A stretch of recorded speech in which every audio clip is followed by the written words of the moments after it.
বহুল আলোচিত ২১ August grenade হামলা মামলার আপিলের শুনানি শেষ। রায় দেয়া হবে আগামী ৪ সেপ্টেম্বর।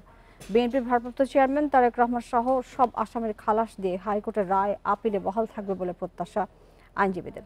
রায় ঘোষণার প্রতিক্রিয়ায় আইনজীবীরা জানান, সম্পূর্ণ রাজনৈতিক প্রতিহিংসায় এই মামলার রায় ঘোষণা করা হয়েছিল। আপিলের রায়ে হাইকোর্টের দেয়া খালাস আদেশ বহাল থাকবে বলেও আশাবাদ আসামি পক্ষের। গ্রেনেড হামলার মামলায় রাজনৈতিক প্রতিহিংসার কারণে তারেক রহমানকে মামলার আসামি করা হয়েছিল। শেখ হাসিনা চাননি আইভি রহমান সহ ২৪ হত্যার সঠিক বিচার হোক। এই মামলায় তারেক রহমান সহ সকল আসামির খালাসের মধ্য দিয়ে আপিলে ন্যায় বিচার পাবেন বলে প্রত্যাশা ব্যারিস্টার কায়সার কামালের। আলোচিত ২১ আগস্ট গ্রেনেড হামলার ঘটনায় হত্যা মামলার সব আসামির খালাসের বিরুদ্ধে রাষ্ট্রপক্ষের আপিলের পঞ্চম দিনের শুনানি শেষে রায়ের জন্য দিন ঠিক করা হয়েছে। প্রধান বিচারপতি ডক্টর সৈয়দ রেফাত আহমেদের নেতৃত্বে বেঞ্চে এই শুনানি শেষে রায়ের জন্য আগামী ৪ সেপ্টেম্বর দিন ঠিক করা হয়। এর আগে গতকাল ২০ আগস্ট প্রধান বিচারপতির নেতৃত্বে ৬ বিচারপতির আপিল বেঞ্চে শুনানিতে তারেক রহমান এবং বাবরের পক্ষে শুনানি করেন advocate S M. Shahjahan, advocate Mohammad Shishir Monir. আসামি পক্ষের আইনজীবীরা চূড়ান্ত রায়ে আসামিদের খালাস পাওয়ার আশা প্রকাশ করেন। একই সঙ্গে মামলা এবং বিচারে নানা অসামঞ্জস্যতার কথাও তারা তুলে ধরেন। এই মামলা কারো বিরুদ্ধে প্রমাণ হয় না, অথবা এই মামলা আপনার খালাস ছাড়া অন্য কিছু চিন্তা করা যায় না। সেক্ষেত্রে যদি তারেক জিয়া সাহেব আপিল নাও করে থাকেন, কোর্ট সুমোটো তাকে সেই রিলিফ দিতে পারেন। ধরনের বিশৃঙ্খলা তৈরি করার চেষ্টা করা হয়েছে। কাউকে আসামি বানানো হয়েছে, কাউকে আবার সাক্ষী বানানো হয়েছে। সিনিয়রকে সাক্ষী করেছেন, জুনিয়রকে আসামি বানিয়েছেন। আমরা বলছি, বাংলাদেশে এই ধরনের ক্রিমিনাল বিচার ব্যবস্থার ইনভেস্টিগেশনের জন্য একটা স্বাধীন ইনভেস্টিগেশন এজেন্সি গড়ে তোলা দরকার, যেন জাতি ভবিষ্যতে উপকৃত হয়। প্রকৃত দোষীদের শাস্তি দিতে গেলে হয়তো ফলের বিড়াল বের হয়ে যাবে, যে কারণে শেখ হাসিনা তার রাজনৈতিক উদ্দেশ্য এবং প্রতিহিংসা হিসাবে জনাব তারেক রহমান সাহেবকে এই মামলায় অন্তর্ভুক্ত করলেন। কিছুক্ষণ আগে আপনাদের জানিয়েছিলাম যে আসলে ৬ মরদেহ পোড়ানোর মামলা এবং ২১ আগস্ট গ্রেনেড হামলা মামলার আপিলের শুনানির বিষয়ে আমরা আপনাদের কাছে ফিরবো। আমরা আমাদের সাথে যুক্ত হচ্ছেন সহকর্মী জাহিদুল বাশার। এই দুটি বিষয়ে আপনার কাছে সার্বিক কি তথ্য রয়েছে আমাদেরকে জানাবেন।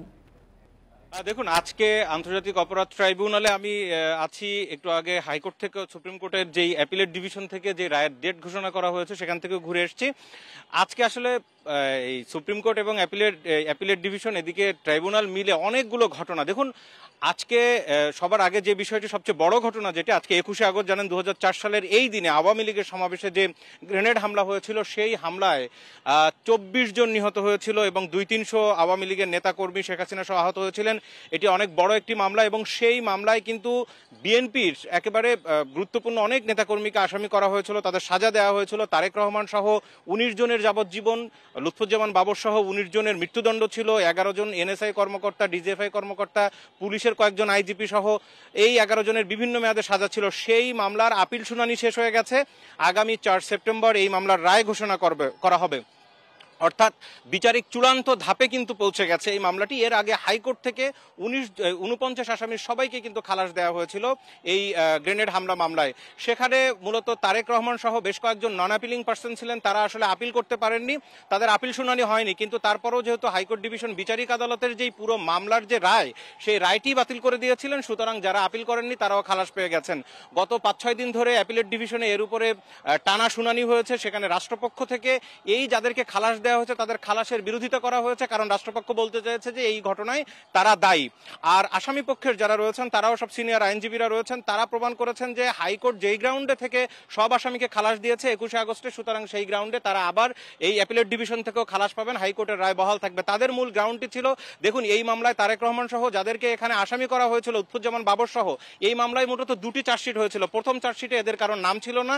দ্বিতীয়বার আপনি জানেন যে মুফতি হান্নান, যিনি মৃত্যুদণ্ড পরবর্তীতে কার্যকর করা হয়, তৎকালীন যে ব্রিটিশ রাষ্ট্রদূত ছিল আনোয়ার চৌধুরী সিলেটে, তার উপরে হামলার মামলায় তাকে কিন্তু মৃত্যুদণ্ড দেওয়া হয়, কিন্তু তিনি তখন মৃত্যুদণ্ডপ্রাপ্ত আসামি। তার যেই স্বীকারোক্তিমূলক জবানবন্দি নিয়ে দ্বিতীয় দফায় তারেক রহমান সহ অন্য আসামিদেরকে সেখানে ইনক্লুড করা হয়। এই বিষয়টি মূলত আদালতে তুলে ধরেছেন আইনজীবীরা। তারা বলছেন যে একজন মৃত্যুদণ্ডপ্রাপ্ত আসামির সাক্ষীর উপরে ভিত্তি করে কোনো এভিডেন্স নাই যে তারেক রহমান সহ অন্যরা কোথাও পরিকল্পনা করেছেন, কোনো চিরকুট নাই যে এখানে গ্রেনেড হামলার একটা ষড়যন্ত্র হয়েছে, অথবা কেউ সরাসরি গ্রেনেড হামলা করেছেন সে ধরনের চাক্ষুষ প্রমাণ না থাকা সত্ত্বেও কেবলমাত্র একজন সাক্ষীর উপরে ভিত্তি করে এবং দ্বিতীয় চার্জশিটে এতগুলো আসামিকে জড়ানো সেই জায়গাটি অযৌক্তিক বলে আদালতে প্রমাণ হয়েছে এবং যার কারণে সেই বিষয়টি হাইকোর্টে কিন্তু সবাই খালাস পেয়েছেন। এই অ্যাপিলেট ডিভিশনে শুনানির পরে এখন 4 সেপ্টেম্বর এ বিষয়ে রায় ঘোষণা হবে। আসামিরা যারা রয়েছেন তাদের আইনজীবীদের আশা যেই সবাই আবার হাইকোর্টের রায়টি খালাস পাবে। বাশার, আপনি আশুলিয়ার যে ছয় মরদেহ পোড়ানোর বিষয়ে যে মামলাটি, সেটি আজকে বলছিলেন যে অভিযোগ গঠন করা হয়েছে এবং আমরা যেটি শুনছিলাম যে 7 জন আসামি তারা অস্বীকার করেছেন, তাদের দোষ স্বীকার করেন এবং একজন তিনি রাজসাক্ষী হতে চেয়েছেন। একটু জানতে চাইবো বিস্তারিত আপনার কাছ থেকে। দেখুন, আজকে আমি কিন্তু অ্যাপিলেট ডিভিশন থেকে হয়ে এখন ট্রাইব্যুনালে রয়েছি। ট্রাইব্যুনালে কিন্তু অনেকগুলো ঘটনা ঘটেছে। এখানে খুব বড় একটি মামলা ছিল, সেটি হচ্ছে যেই আশুলিয়াতে 6টি মরদেহ পোড়ানোর যে মামলাটি, সেটি মানবতা বিরোধী অপরাধের আরেকটি বড় অপরাধ। সেই জায়গায় সেই মামলার বিচারিক কার্যক্রম, আনুষ্ঠানিক বিচারিক কার্যক্রম কিন্তু শুরু হয়ে গেল। এখানে অভিযোগ গঠন করা হয়েছে। তো এই অভিযোগে মোট 16 জন আসামি ছিল। তার মধ্যে সবচেয়ে গুরুত্বপূর্ণ যে কয়জন আসামি, তার মধ্যে একজন তৎকালীন ঢাকার যে এসপি ছিল আব্দুল্লাহিল কাফি, তিনিও রয়েছেন। আজকে এই 16 জনের ভিতরে যারা গ্রেপ্তার ছিল 8 জনই পুলিশ সদস্য।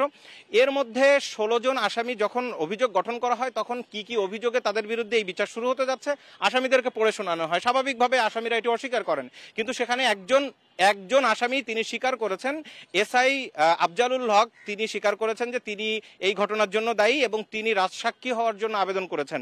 সুতরাং এখন তার আবেদনটি কিছুক্ষণের মধ্যে আদালতে নথিভুক্ত হবে এবং তার পরবর্তীতে সেই নথিভুক্ত হওয়ার পরে তাকে রাজসাক্ষী হিসেবে গ্রহণ করা হবে কি হবে না সেটি ট্রাইব্যুনালের উপরে ডিপেন্ড করে। তবে আন্তর্জাতিক অপরাধ ট্রাইব্যুনালের প্রসিকিউশন তাজুল ইসলাম তিনি বলেছেন এই মামলার যে ডকুমেন্ট তাদের কাছে আছে তাতে আপাতত এখানে রাজসাক্ষী হতে হবে তেমনটি। বাশার, আপনাকে অনেক ধন্যবাদ আমাদের সাথে যুক্ত হয়ে এই বিষয়গুলো নিয়ে তথ্য দেওয়ার জন্য।